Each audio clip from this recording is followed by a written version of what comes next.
NCP Dhaka মহানগর উত্তরের আহ্বায়ক আছেন এবং দক্ষিণ উত্তরের আরো কেন্দ্রীয় নেতৃবৃন্দ আছেন। আপনারাও যখন বাংলাদেশ ছিল তখন মহানগরে দায়িত্ব পালন করেছেন, কাজ করেছেন। আমাদের জাতীয় নাগরিক পার্টির মহানগরের রাজনীতিটা একটু ভিন্ন প্রকৃতির। আমরা দেখি যে যেই স্টাবলিশ পলিটিক্যাল পার্টিগুলো আছে তাদের মহানগরের রাজনীতির চিত্র আমরা দীর্ঘদিন ধরে দেখে আসছি। তারা মহানগরে রাজনীতি করে দখলের রাজনীতি, তারা মহানগরের রাজনীতি করে প্রভাবের রাজনীতি এবং পেশি শক্তির রাজনীতি। আমরা দেখি যে কনভেনশনাল পার্টিগুলো মহানগরকে শুধুমাত্র মানুষের সংখ্যা সাপ্লাই দেওয়ার কাজটা করে থাকে, কিন্তু আমরা আমাদের মহানগরের রাজনীতিকে এই শহরের সাথে, এই শহরের মানুষের জীবনের সাথে একেবারে অঙ্গাঙ্গিভাবে জড়িত মনে করি। আমরা মনে করি যে আমরা যারা মহানগরের রাজনীতি করছি, যারা আপনারা হয়তো অনেকে ওয়ার্ড পর্যায়ে, থানা পর্যায়ে, মহানগর পর্যায়ে রাজনীতি করছেন, সেই এলাকার মানুষের, ওই গলির মানুষের, ওই ওয়ার্ডের মানুষের জীবন মান উন্নয়নের জন্য যদি আমরা কোনো প্রভাব না রাখতে পারি, কোনো কাজ করতে না পারি, যদি কোনো ডিফারেন্স মেক না করতে পারি, তাহলে আমাদের এই রাজনীতি করার কোনো প্রয়োজনীয়তা বা কোনো আউটকাম নাই। সেই জায়গা থেকে জাতীয় নাগরিক পার্টি তাদের এই মহানগরের রাজনীতিকে শুধুমাত্র সংখ্যার রাজনীতি না, একই সাথে এই শহর পরিচালনায় একটা সুন্দর নগর জীবন নগরবাসীকে উপহার দেওয়ার জন্য ইম্প্যাক্ট তৈরি করার রাজনীতি হিসেবে দেখে।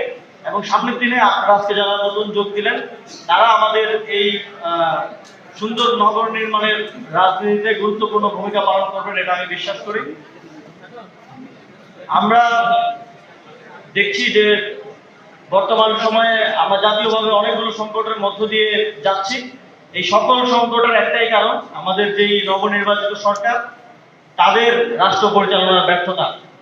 আমরা দেখছি যে নির্বাচনের পর থেকেই খুন, ধর্ষণ, নাগরিকের নিরাপত্তা সংকট চরমভাবে বৃদ্ধি পেয়েছে। আজকে আমাদের মা বোনরা ঘর থেকে বের হতে ভয় পাচ্ছে, এবং তারা এটা পাবলিকলি যখন বলছে, তখন আমরা যারা রাজনীতি করি তাদের জন্য এটা অত্যন্ত লজ্জার যে আমরা তাদের জন্য একটা নিরাপদ বাংলাদেশ তৈরি করতে পারছি না।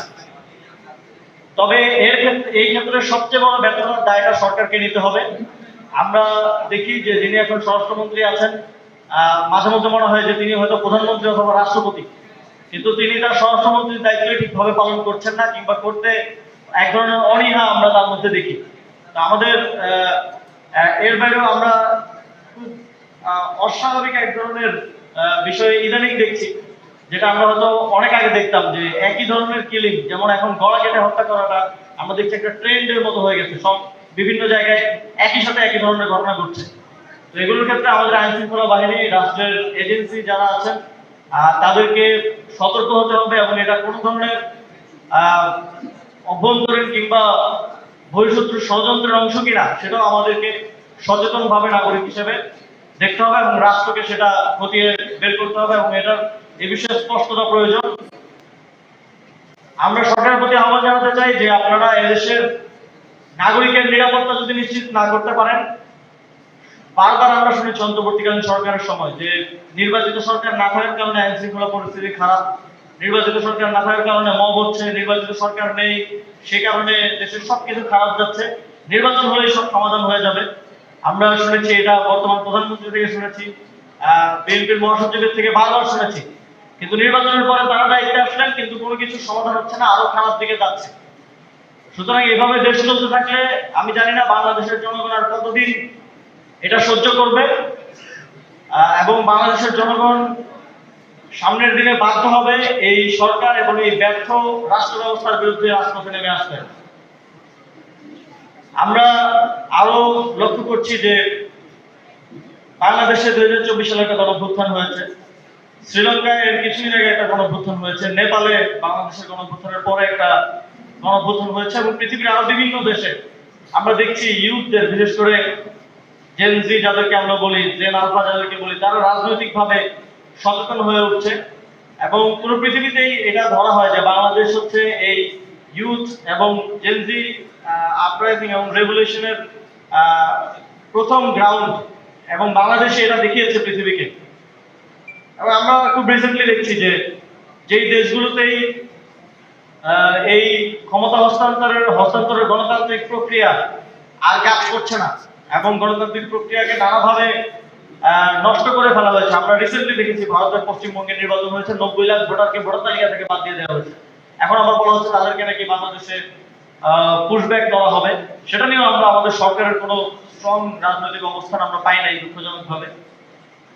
তবে আমরা দেখি যে এই যে গণতান্ত্রিক প্রক্রিয়া নষ্ট হয়ে যাওয়া, এই যে ফ্রিডম অফ স্পিচ নষ্ট হয়ে যাওয়া এবং জনগণকে এক ধরনের রাষ্ট্র কাঠামোর বিরুদ্ধে দাঁড় করিয়ে দেয়, এই জিনিসগুলো কিন্তু বাংলাদেশে জুলাই গণঅভ্যুত্থানের পূর্ববর্তী সময়ে ঘটেছে এবং সেটাই বাংলাদেশের জনগণকে, বাংলাদেশের ইউথকে, আমাদেরকে রাজপথে নেমে আসতে বাধ্য করেছে।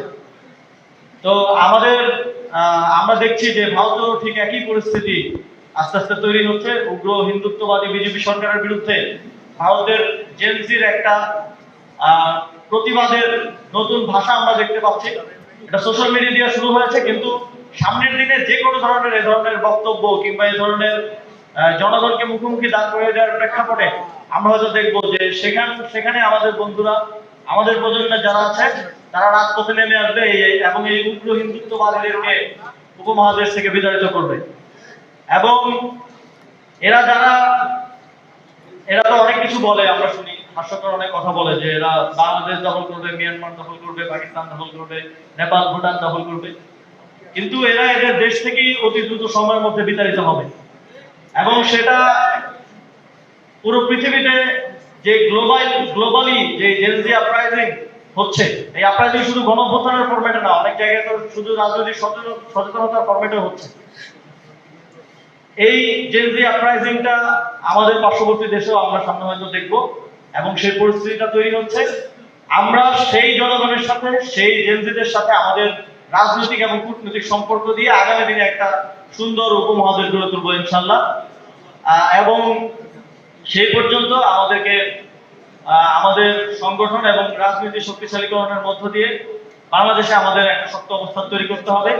আজকে আপনারা দেখেছেন নির্মমভাবে ঝিনাইদহে নামাজ পড়তে যাওয়ার একটা প্রোগ্রাম, একটা জুমার নামাজ পড়তে যাওয়ার একটা প্রোগ্রামের পরে ছাত্রদল এবং সেখানকার বিএনপির নেতাকর্মীরা কিভাবে আমাদের সহযোগিতা নাসিরউদ্দিন পাটোয়ারি, তারেক রেজা সহ সেখানে যে স্থানীয় নেতৃবৃন্দ আছেন তাদের উপরে হামলা করেছেন, সেখানে 3 জনের মাথা ফাটিয়ে দিয়েছেন।